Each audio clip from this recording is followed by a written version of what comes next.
नमस्कार, मैं हूं आपके साथ अलीम अतहर। अपना बिहार की शुरुआत बड़ी खबर से करते हैं। बड़ी खबर मुंगेर से है, जहां चंडिका स्थान के टीकारामपुर गांव में शॉर्ट सर्किट से आग लग गई है। देखते ही देखते आग ने 10 से 12 घरों को अपनी चपेट में ले लिया। आग लगने के 1 घंटे बाद दमकल की टीम पहुंची। तब तक घर जल चुके थे। पीड़ित गरीब परिवार से आते हैं। अब उनके सामने बड़ी समस्या आ खड़ी हुई है।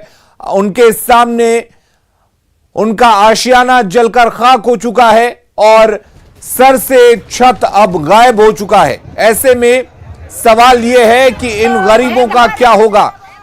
तस्वीरें आप देख सकते हैं किस तरीके से उस पूरे इलाके में कोहराम मचा हुआ है। दमकल की गाड़ी 1 घंटे की देरी से पहुंची।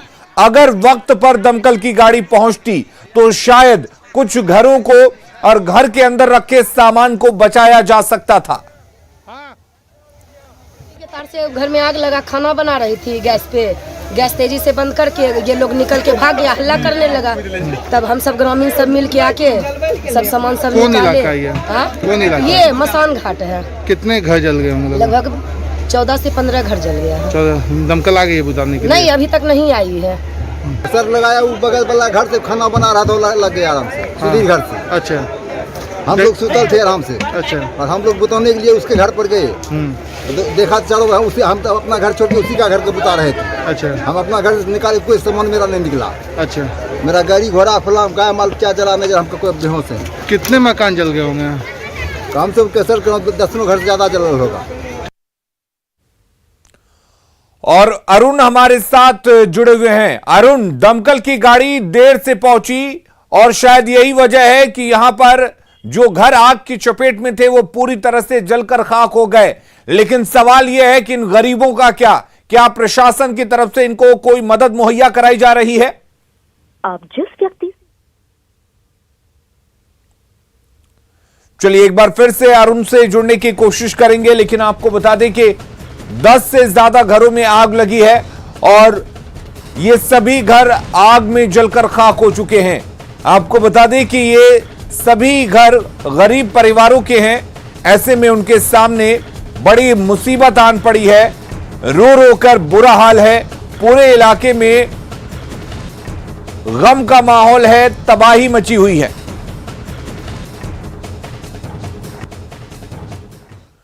तो आग का तांडव लगातार देखने को मिल रहा है। बेतिया में कल भगवान कथा के लिए, भागवत कथा के लिए खाना बनाने के दौरान गैस सिलेंडर फट गया और देखते ही देखते 3 घरों को अपनी चपेट में ले लिया। इस आगलगी में लाखों की संपत्ति खाक हो गई है। वहीं कई मवेशियों के भी झुलसने की खबर है।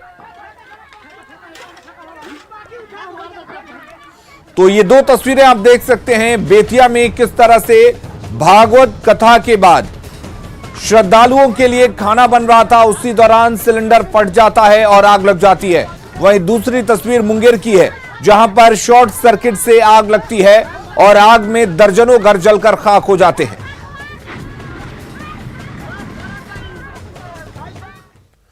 और उधर नालंदा के बिहार शरीफ अनुमंडल क्षेत्र के कमरुद्दीन मोहल्ले में शॉर्ट सर्किट के कारण बाइक में भीषण आग लग गई। तस्वीरों में हम आपको दिखा रहे हैं कैसे सड़क पर खड़ी बाइक धू धू कर जल रही है। आप तस्वीरें देख सकते हैं। आसपास के लोग इस आगलगी के बाद दहशत में हैं। बताया जा रहा है कि बाइक सवार एक युवक सामान खरीदने अपने घर से निकला था, तभी यह हादसा हुआ। हादसे में बाइक सवार किसी तरह कूदकर अपनी जान बचाने में कामयाब रहा। काफी मशक्कत के बाद आग पर काबू पाया गया है।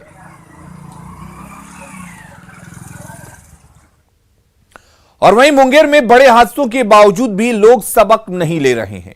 यहां गंगा नदी में ओवर ढुलाई का काम बदस्तूर जारी है। आप तस्वीरों में देख सकते हैं कि कैसे नाव पर ओवरलोडेड ट्रैक्टर को लादकर नदी पार कराया जा रहा है।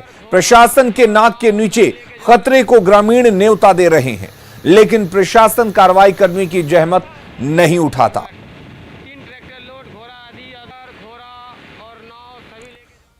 और आपको बता दें कि 2 दिन पहले रविवार को ही नाव ओवरलोडिंग की वजह से यहां पलट गई थी, जिसमें सभी लोग तैरकर बाहर निकले थे, लेकिन 2 बच्चे नदी में डूब गए। एक के शव को प्रशासन ने गोताखोरों की मदद से बरामद कर लिया, लेकिन दूसरे बच्चे की तलाश अब भी जारी है। ऐसे में ये तस्वीरें डराने वाली हैं, क्योंकि हादसे से यहां लोग सबक नहीं ले रहे, बल्कि हादसे को न्योता दिया जा रहा है।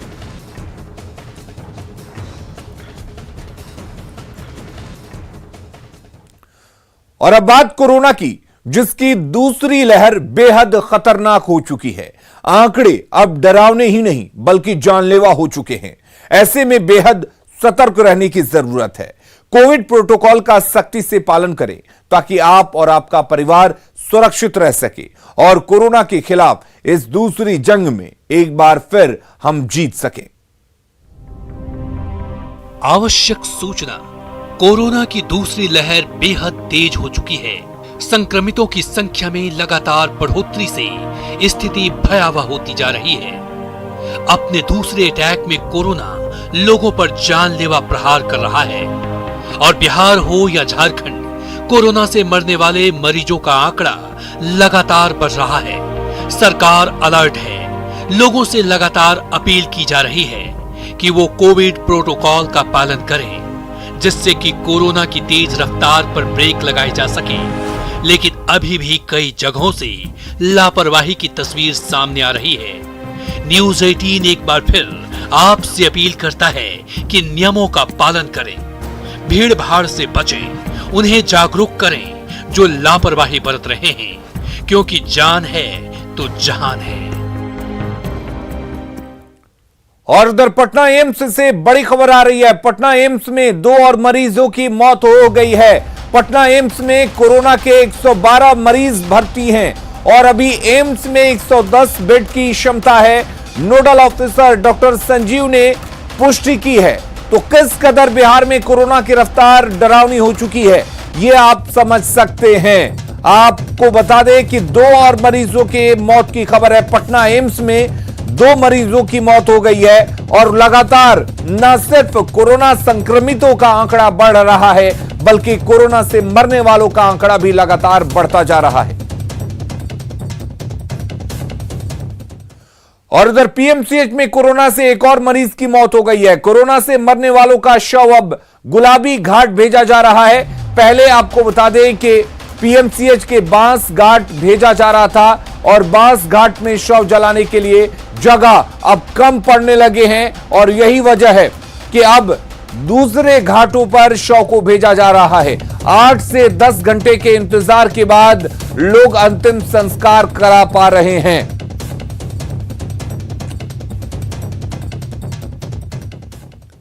महाराष्ट्र में आज रात 8 बजे से अगले 15 दिनों तक सख्त लॉकडाउन का आदेश दिया गया है। लॉकडाउन की आशंका को देखते हुए पिछले कई दिनों से मुंबई के लोकमान्य तिलक टर्मिनल पर यात्रियों की काफी ज्यादा भीड़ को देखा जा रहा है। आज भी लोकमान्य तिलक टर्मिनल पर यात्रियों की काफी ज्यादा भीड़ देखने को मिल रही है। रेलवे अधिकारियों का कहना है कि लॉकडाउन में किसी तरह से ट्रेन बंद नहीं हो रहा, इसलिए लोग पैनिक ना हो। अतिरिक्त ट्रेन चलाई जा रही हैं। मुंबई के स्टेशनों पर प्रवासियों की भारी भीड़ देखते हुए रेलवे ने लोगों से शांत रहने की अपील की है। जो लॉकडाउन का डर है, इसके लिए हम लोग भी गांव चले जा रहे हैं। आए थे, इधर काम कर रहे थे, पर काम मिला नहीं, वो काम से निकाल दिया। 1 हफ्ता हुआ था, 1 हफ्ते वो तो घर से पैसा मंगा के और फिर जो है घर पे जा रहे हैं।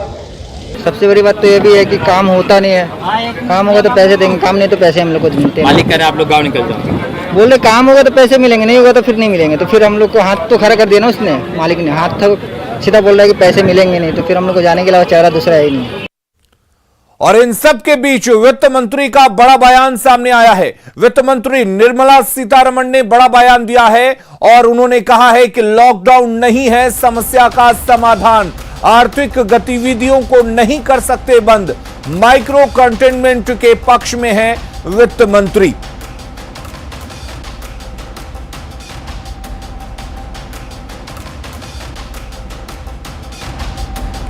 तो वित्त मंत्री ने कहा है कि लॉकडाउन किसी भी समस्या का समाधान नहीं है।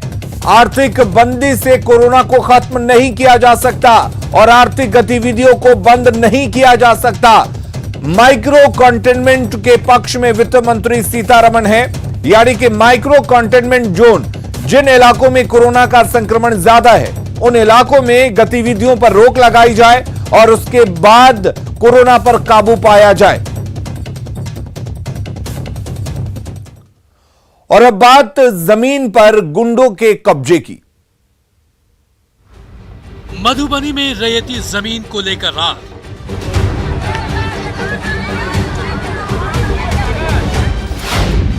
जबरन कब्जे से परिवार परेशान।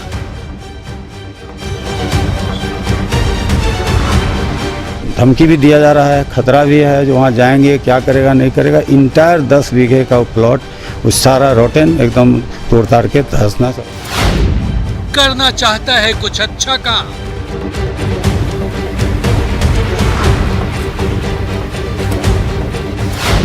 बेरोजगारों को देना चाहता है रोजगार। Horticulture, dairy farm, agri based ये यहाँ Aruma agro farms private limited बनाए हैं। 10 बीघा जमीन पर लगाना चाहता है कारोबार।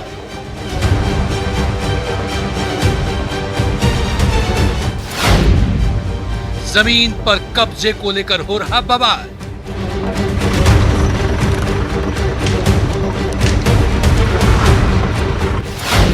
प्रशासन से लगाई मदद की गुहार।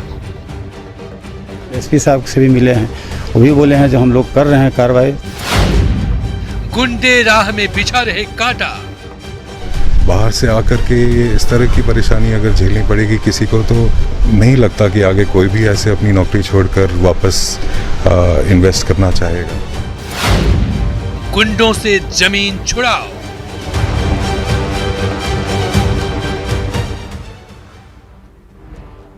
तो कोई परिवार हंसी खुशी अपनी पैतृक जमीन पर दशकों से खेती बाड़ी कर रहा हो, जमीन के मालिकाना हक को लेकर वो जंग लड़ रहा हो और इस तरह से कई चीजों का विवाद ना हुआ हो, जमीन के सारे कागजात उस परिवार के नाम पर हो, लेकिन अचानक रातों रात उनकी जमीन पर कुछ लोगों की ओर से जबरन कब्जा करने की कोशिश हो, तो यह सुनकर आपको हैरानी होगी। लेकिन मधुबनी के पंडौल अंचल में इस तरह का वाकया सामने आया है। देखिए क्या है पूरा मामला। जमीन को लेकर जंग जारी, गुंडे पड़ रहे रैयत पर भारी, जबरन कब्जे से बढ़ी परेशानी। अब हम लोग वहाँ जा नहीं पा रहे हैं, तो खतरा, धमकी भी दिया जा रहा है, खतरा भी है, जो वहाँ जाएंगे क्या करेगा नहीं करेगा। इंटायर 10 बीघे का प्लॉट उस सारा रोटेन एकदम तोड़ ताड़ के धंसना सारे लोग बनाए हुए हैं। 10 बीघा रैयती जमीन पर जबरन कब्जा और फिर रैयत की शिकायत के बाद जबरन कब्जा करने वाली भीड़ को बलपूर्वक हटाने की ये तस्वीरें मधुबनी जिले के पंडौल अंचल के डिहटोल की है। बताया जा रहा है कि शुक्रवार को यानी 9 अप्रैल को यहां तड़के 4 बजे सैकड़ों की संख्या में पहुंची भीड़ ने अरविंद झा की रैयती जमीन पर धावा बोल दिया और फेसिंग को तोड़ते हुए जमीन पर अस्थायी झोपड़ियां खड़ी कर दी। कहीं लाल झंडा लगा दिया तो कहीं साड़ी टांग दी। इस बात की तस्दीक ये तस्वीरें कर रही हैं। मेरे ही फरकी को तोड़ के 4-4 ठू का घेरा बना के और साड़ी उड़ी कपड़ा लत्ता से लाल घेरा से, कहीं लाल झंडा कहीं कुछ, और ज़्यादातर महिलाएं और छोटे छोटे बच्चे, जेंट्स कोई था ही नहीं। फिर वहाँ से हम लोग थाना गए, रिपोर्ट किए जैसा ऐसा हुआ है। सारा तहस नहस कर चुका था, जितना पोल को 200 पोल तोड़ दिया, ईटा बालू गिट्टी लूट लिया, सीमेंट लूट लिया, बोरिंग घर में जो हम अभी किए थे सारा काम स्ट्रक्चर उसको तोड़ दिया, झंडा गाड़ दिया लाल झंडा उस पर, और टाट फरक जितना सब तोड़ दिया। घटना की सूचना मिलने पर रैयत अरविंद झा ने पुलिस प्रशासन को जानकारी दी, जिसके बाद मधुबनी सदर के एसडीएम अभिषेक रंजन और एसडीपीओ के नेतृत्व में मौके पर टीम पहुंची। टीम ने जबरन कब्जा पर आमादा भीड़ को बलपूर्वक हटाया। इस दौरान हालात पर काबू पाने के लिए पुलिस को कड़ी मशक्कत करनी पड़ी। वहीं प्रशासन ने जेसीबी की मदद से अस्थायी झोपड़ियों को भी रौंद डाला। अरविंद झा की माने तो ये जमीन उनकी पैतृक संपत्ति है और पिछले करीब 100 साल से उनका परिवार इस पर खेती करता आ रहा है। जमीन के सारे कागजात भी उनके पास है। पंडौल थाना अंतर्गत डिगटोल गांव में अरविंद कुमार है, उनके जमीन पर कुछ लोगों ने कब्जा जमा लिया था, तो उनके आवेदन पर पुलिस के द्वारा कार्रवाई की गई, एनक्रोचमेंट उनका हटाया गया और सीओ इसमें देख रहे हैं। सीओ से संबंधित सारे जानकारी हम लोगों ने लिया है और इस पर कांड दर्ज किया गया सुसंगत धाराओं में। अभी स्थिति सामान्य है। ज़्यादातर महिलाएं और छोटे छोटे बच्चे, जेंट्स कोई था ही नहीं। फिर वहाँ से हम लोग थाना गए, रिपोर्ट किए जैसा ऐसा हुआ है। सारा तहस नहस कर चुका था। जितना पोल को 200 पोल तोड़ दिया, ईंटा बालू गिट्टी लूट लिया, सीमेंट लूट लिया। बोरिंग घर में जो हम अभी किए थे सारा काम स्ट्रक्चर उसको तोड़ दिया, झंडा गाड़ दिया, लाल झंडा उस पर, और टाट फरक जितना सब तोड़ दिया। बांस काट लिया, लकड़ी कटवाए थे 3-4 दिन पहले शीशम का, वो लकड़ी सब लूट लिया। कुछ तालाब में जा कर के एक झंडा गाड़ा, कुछ मैंने रहने नहीं दिया।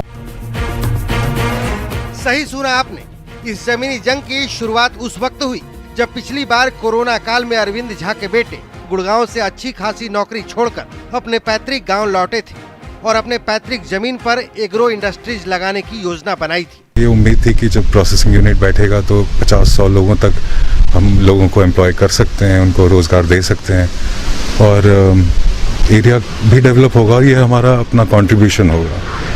लेकिन जो परसों घटना हुई है, मुझे अभी तक समझ नहीं आया कि हुआ क्या। ये बेनामी जमीन है, ये किसी को कबाला खतियान नहीं है, इसीलिए हम जमीन का यहाँ हफ करके अपना घर बनाकर हम लोग रह रहे हैं।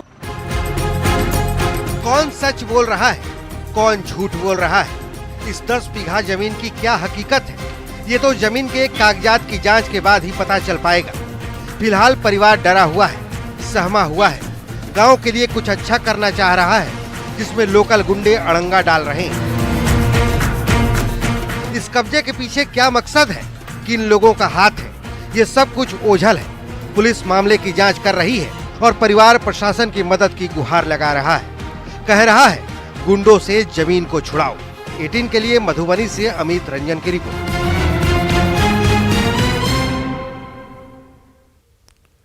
गुजरात के मोरबी में एक निजी कारखाने में बॉयलर फटने से कटिहार के 4 मजदूरों की मौत हो गई। हादसा कल देर रात की है, जिसमें 4 अन्य मजदूर जख्मी हो गए। डीएम उदयन मिश्रा ने मौत की पुष्टि करते हुए सभी शव को जल्द से जल्द कटिहार लाने का आश्वासन दिया है।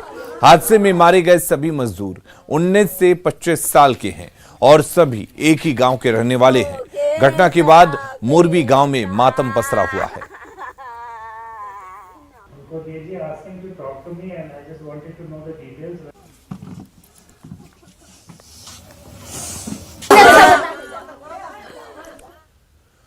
और अगली खबर नालंदा के राजगीर से है, जहां मवेशियों से भरा एक ट्रक पलट गया। इस दुर्घटना में 2 मवेशी तस्कर मोहम्मद रियाज और मोहम्मद हैदर की मौत हो गई। दुर्घटना में 14 मवेशियों की भी मौत हुई है। बताया जा रहा है कि पशु लदा ट्रक कैमूर जिले के मोहनिया से कोलकाता जा रहा था।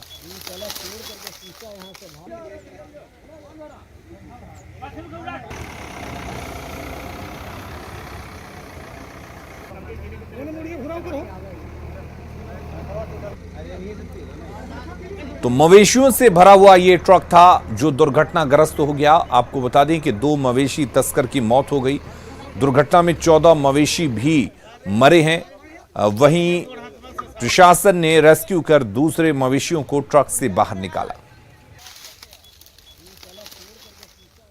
दानापुर भागलपुर इंटरसिटी एक्सप्रेस को लुटेरों ने निशाना बनाया। जमालपुर भागलपुर रेलखंड के बरियारपुर स्टेशन के पहले लोहा पुल के पास 2 बोगियों में लुटेरों ने यात्रियों के साथ मारपीट और लूट की घटना को अंजाम दिया।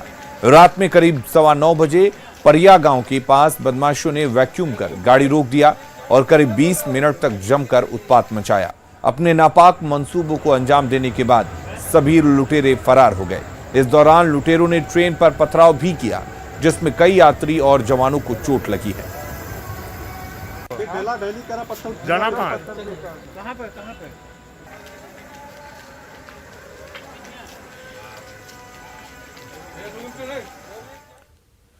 रेलगाड़ी में रॉबरी के बाद जब ट्रेन भागलपुर पहुंची तो यहां यात्रियों ने अपनी आप बीती सुनाई।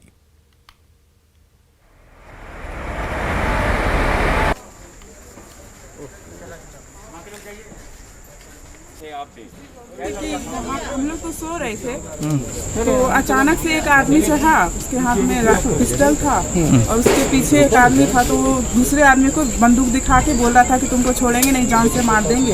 जिसके पास जो गेट पर बैठा हुआ था उसके पास एक मोबाइल छीना, मोबाइल छीनने के बाद जो है ना बस जो लड़का छीना उसका पकड़ा, पकड़ने के बाद क्या हुआ कि उधर से चिल्लाया तो बस 15-20 छोड़ा दौड़ गया।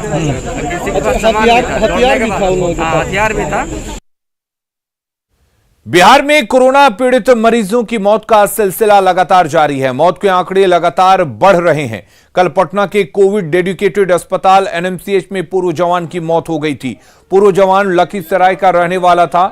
जवान की मौत के बाद परिजन आरोप लगा रहे हैं कि स्वास्थ्य मंत्री मंगल पांडे के स्वागत में डॉक्टर और अस्पताल कर्मी लगे रहे, जिसके कारण उसे समय रहते एडमिट नहीं किया जा सका और उनकी मौत हो गई, जबकि अस्पताल प्रबंधन इन आरोपों को खारिज कर रहा है।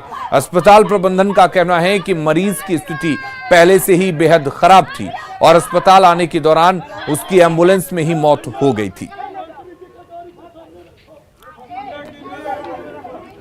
तो एनएमसीएच में पूर्व जवान की मौत हो गई। कोरोना से कल विनोद सिंह की मौत हुई है और परिजनों का आरोप है कि जब वो मरीज को लेकर अस्पताल में पहुंचे थे उसी वक्त सूबे के स्वास्थ्य मंत्री मंगल पांडे अस्पताल का निरीक्षण करने, जायजा लेने पहुंचे हुए थे और तमाम अस्पताल कर्मी और जो डॉक्टर हैं उनमें से ज्यादातर लोग मंत्री जी के आओ भगत में लगे हुए थे और इसलिए ऐसा परिजनों का कहना है कि इलाज नहीं मिल पाया, एडमिट नहीं किया जा सका मरीज को और उसकी मौत हो गई। वहीं डॉक्टर का कहना है, अस्पताल प्रबंधन का कहना है कि मरीज की मौत एम्बुलेंस में ही हो गई थी। जब परिजन अस्पताल लेकर आ रहे थे उसी दौरान मौत हो गई थी। तो कहीं ना कहीं ये तस्वीरें डराने वाली हैं और कई सवाल भी खड़े कर रही हैं। वहीं अगर परिजनों के आरोपों की बात करें तो आरोप काफी गंभीर है, क्योंकि ऐसे वक्त पर अगर इस तरह की तस्वीरें सामने आएंगी तो कहीं ना कहीं ये तस्वीरें चिंता बढ़ाने वाली हैं। अंदर कर दीजिए, अंदर कर दीजिए, अंदर नहीं कीजिए। कोई लापरवाही मानी जा सकती है, पूरा लापरवाही। और रजनीश हमारे साथ जुड़े हुए हैं। रजनीश, अगर परिजनों के आरोप की बात करें तो आरोप काफी गंभीर हैं और कई सवाल खड़े करती हैं। बिल्कुल, देखिए जिस तरह से आरोप लगा है कि स्वागत में तमाम लोग जो अधिकारी से लेकर जो डॉक्टर हैं वहां पर लगे रहे और मरीज की जान चली गई। तो अस्पताल प्रशासन से मेरी जहां तक अभी बात हुई है, स्थिति काफी भयावह थी और एक संवेदनहीनता का आरोप जो लगा है। तो अस्पताल प्रशासन ने जहां पूरे मामले पर पल्ला झाड़ा है, कहा है कि स्थिति पहले से मरीज की बहुत खराब थी और गंभीर हालत में ही एनएमसीएच लाया गया था, चूंकि जो भी एसिम्प्टोमेटिक केस नहीं होते हैं वही अस्पताल पहुंचते हैं। तो ऐसी स्थिति में थोड़ी देर जरूर हुई है, लेकिन ये आरोप अस्पताल प्रशासन ने साफ तौर से इनकार कर दिया कि मंत्री के स्वागत की वजह से मरीज की जान गई है। वहीं स्वास्थ्य विभाग के अधिकारियों से भी लगातार संपर्क करने का हम प्रयास कर रहे हैं, स्वास्थ्य मंत्री मंगल पांडे से भी, लेकिन अभी फिलहाल फोन रिसीव नहीं हुआ है। जैसे ही बात होती है ये सामने आ पाएगा कि आखिर जो आरोप लगाया गया है कि मंत्री के स्वागत में मरीज की जान गई है, इसमें कितनी सच्चाई है। फिलहाल आपको बता दें कि एनएमसीएच में इस घटना के बाद सुरक्षा व्यवस्था कड़ी कर दी गई है और अस्पताल प्रशासन को फिर से एक कड़ा निर्देश दिया गया है। खबर ये भी आ रही है कि स्वास्थ्य विभाग के अधिकारियों ने फटकार भी लगाई है एनएमसीएच के जो प्राचार्य हैं, अधीक्षक को, लेकिन उन्होंने साफ तौर से इनकार कर दिया है कि मरीज की स्थिति पहले से खराब थी और यही वजह से जान गई है। जी, लेकिन सवाल यह भी है, जिस तरह के हालात इस वक्त हैं, जिस तरह के हालात बन रहे हैं बिहार सहित पूरे देश में, रजनीश, आपको नहीं लगता कि इस वक्त जो वीआईपी मूवमेंट होती है उस पर रोक लगना चाहिए? और अगर अस्पताल के निरीक्षण की बात है तो अस्पताल की मॉनिटरिंग वर्चुअली भी की जा सकती है।